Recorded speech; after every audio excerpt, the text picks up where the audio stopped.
What's up everyone? As the game reaches day 70, the double eviction looms in the house guest vision. Plus, we have blindside fallout, so we've got so much to talk about, so welcome to your live feed update.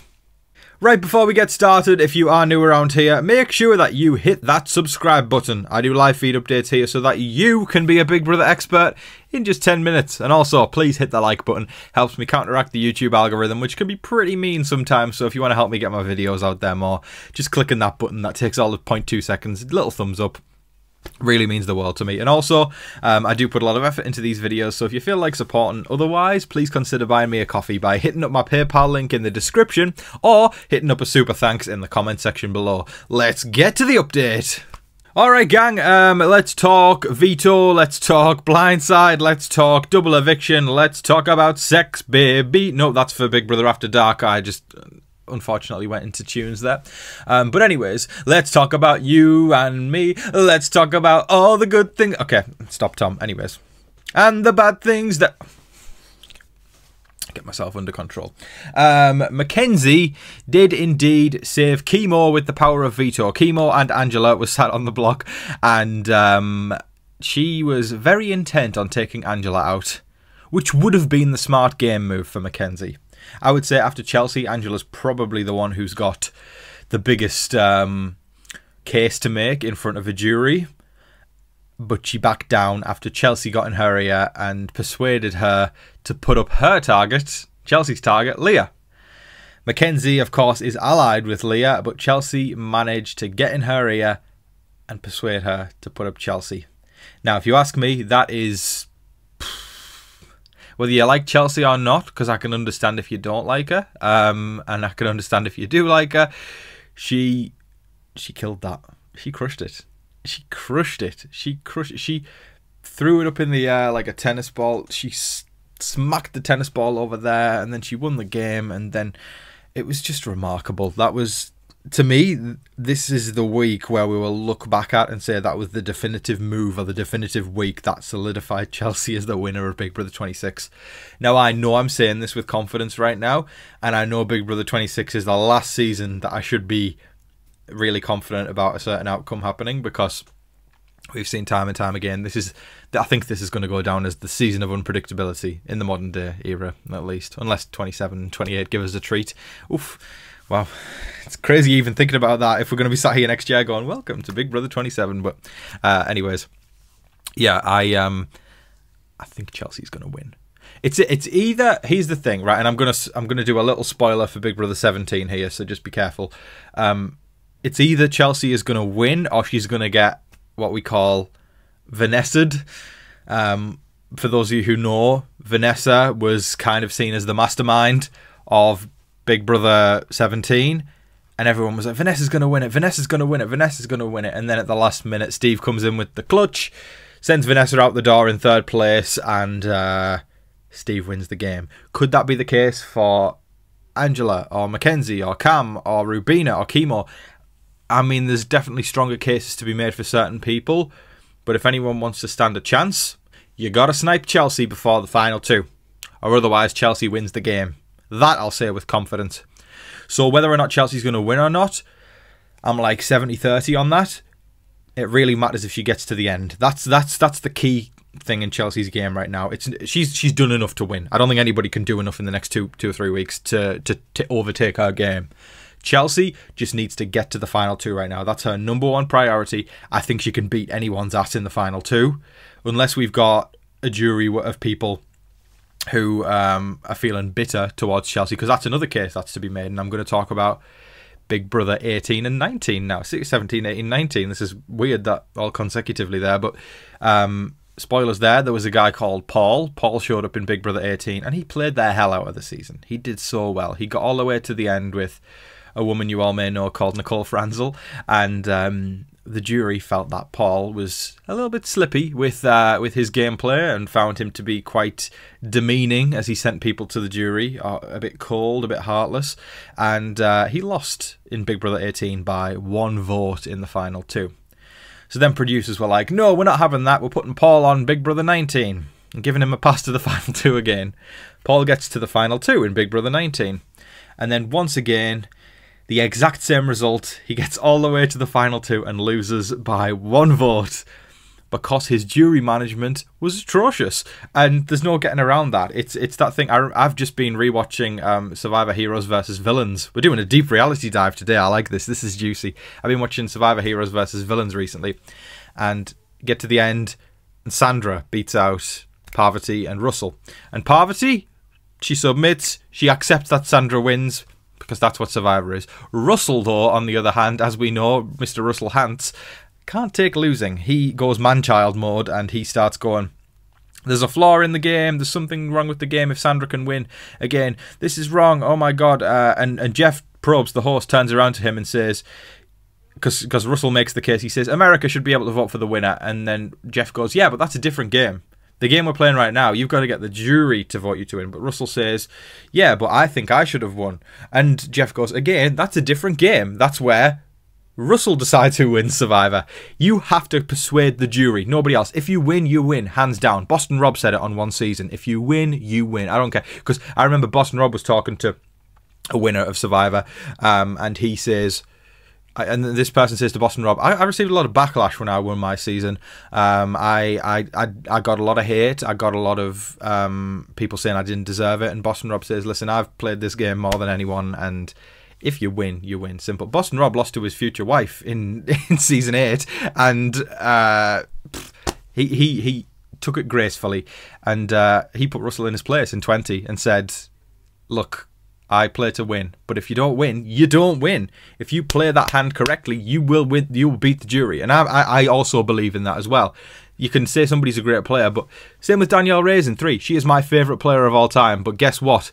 Her jury management wasn't good for the fact that the jury could see her talking crap about them, so she didn't win. So Lisa won the game for that season. If it had been a season in which the jury was sequestered, Danielle would have won, because that is the rules of that season. And that brings us back to the Paul and Chelsie point, where Chelsie has been quite cold and heartless with the people that she's sent to jury so far.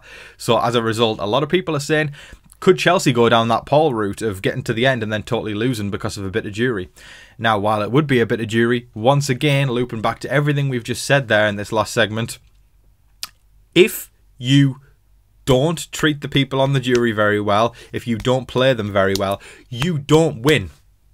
It's as simple as that, and I'll always be a believer in that, because there is the flaw in your game. If you haven't persuaded the jury members to vote you to win, you've only done half of the job. And I truly believe that with all these shows, half of the job is getting to the end, and then half of the job is actually persuading the jury to make you the winner. So while she may have played one half of the game really, really well, we'll have to see how she deals with jury management. But do you know what? I'm going to sum up this segment once again, because I know I'm going to get people right now going, oh, Tom, that's not fair that you're not supporting Chelsie. Listen, I think Chelsea's done great. But I am a strong believer in, if you win, and you deserve that. And if you lose, there was a flaw in your game. Now, while you all throw roses at me and pop champagne bottles for that wonderful speech, I'm going to say to you all, make sure that you are subscribed to Paramount Plus. You can click the link in the description below to watch the live feeds 24/7. We're heading into the end game now, just as Doctor Strange said in Infinity War. It's becoming a very meta update. We've got so much pop culture to talk about today. We're heading into the end game, and you want to make sure you're seeing who is going to get to the finish line and who could actually win the game. So make sure you are subscribed to Paramount Plus to watch the house guests on the 24/7 live feeds by clicking the link in the description below and subscribing to Paramount Plus. Now, house guests are speculating about a double eviction that's coming, and they are right. It's coming this Thursday night, tomorrow night, and it's going to be a juicy one. It's likely going to be the end of Leah and Angela by the end of the night, but hey, Angela has proven time and time again that she can get out of a sticky situation, and I have no doubt that maybe she can do it again. We'll see. I don't know, but we'll see by the end of tomorrow night. It's very exciting, it's thrilling, it's lots of stuff to look forward to. But yeah, I mean, who's everybody else thinking is going to go? I mean, because I think a lot of people's answers are going to be different to who you think is going to go versus who you want to go. But I think losing Leah and Angela is, at least on my personal level, this is just personal, one man's opinion. Don't hate me, because I know there's people who don't understand nuance out there, because we can all like different people without us screaming at each other. I think Leah and Angela going would be the worst outcome for me. So I think Leah's definitely going first. But with Angela, maybe she can scrape through. We'll see. But yeah, Mackenzie sending her own ally out for Chelsie is just a terrible game move. It makes Chelsie look brilliant. It makes Mackenzie look pathetic. And this is where it doubles down, though. Like, Mackenzie also blamed Chemo and Rubina. To Leah's face, she blamed Chemo and Rubina for her nomination. Once again, covering for Chelsie. I'm in disbelief. I am in disbelief, and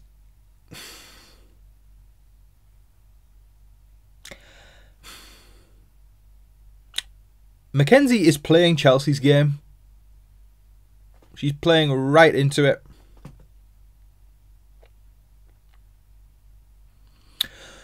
Make it make sense.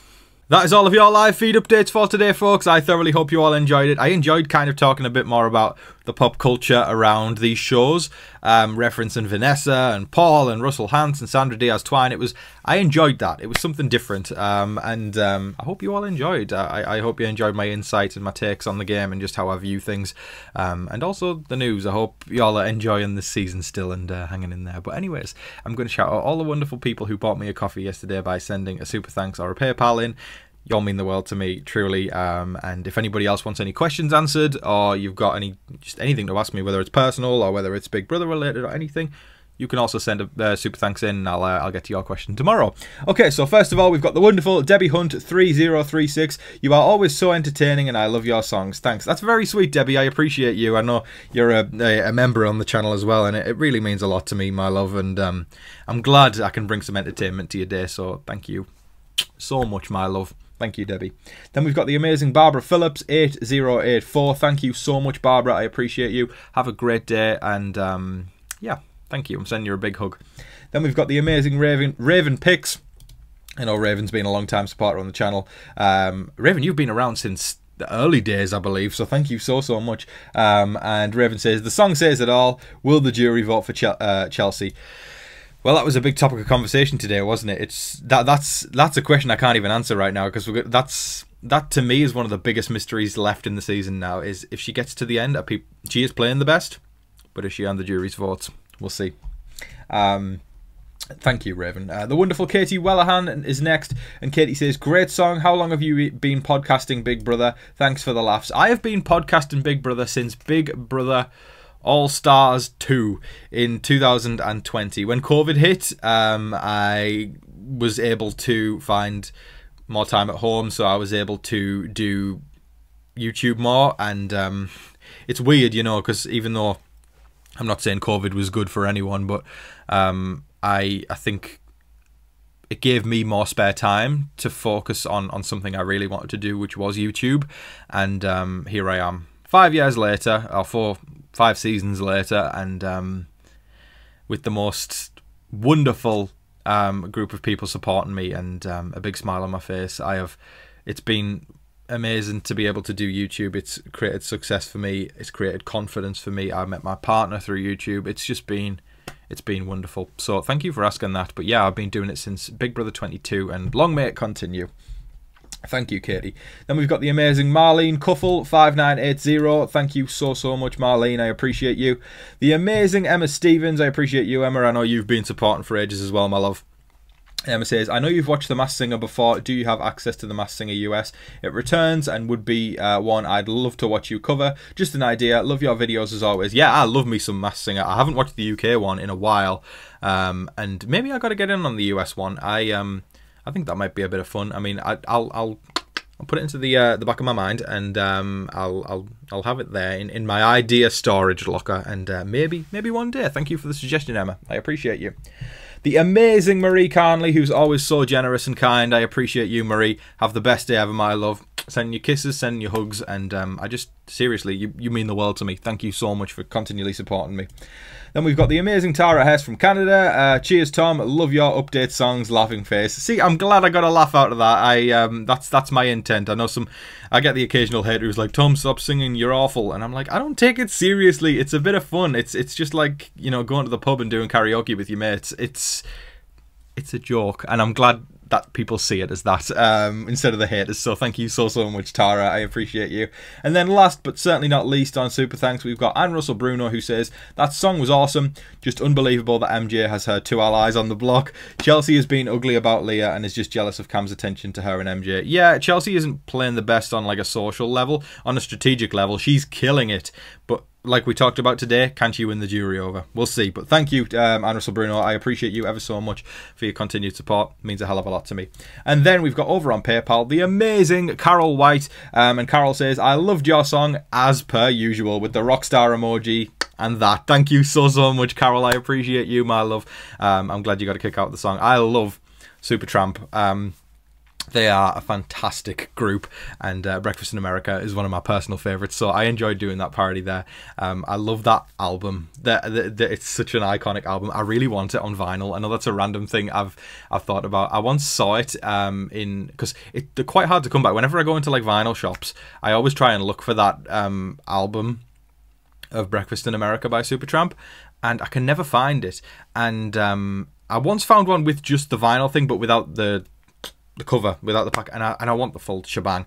And then I found one in New York one time when I was visiting there, but it was so freaking expensive, and I don't know why. It must be a rare album or something like that, but I'm hoping to get one of those one day. But anyways, shout out to Supertramp. A super thanks and Supertramp. Thank you so much. I appreciate you. But anyways, to all those wonderful people, sending you all a hug. I appreciate you all ever so much. Have the best day ever. Don't forget to like, share, comment, subscribe, do all of that wonderful stuff. But until your next live feed update, I've been your host, Tom Vasey. Good night.